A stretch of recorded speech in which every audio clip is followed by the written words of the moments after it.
Usapan dun with New Zealand? Napag-usapan namin yung, of course, yung SOGFA, di ba? At saka nag-usap na rin kami, assuming na yung SOGFA ay ma-ratify na, ma-concur in na ng Senado, agad-agad namin na ilalatag ang access at saka yung agreements.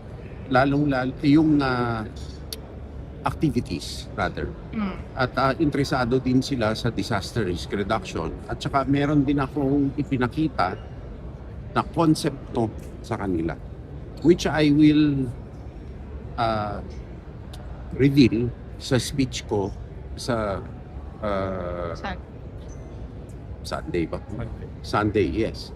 Actually, it's a work of Jay Batumbakal, Professor Batumbakal, which I asked him to do.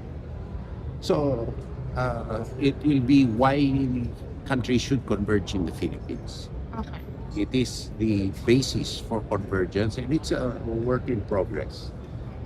Para may uniqueness ang engagement sa Pilipinas on an international basis.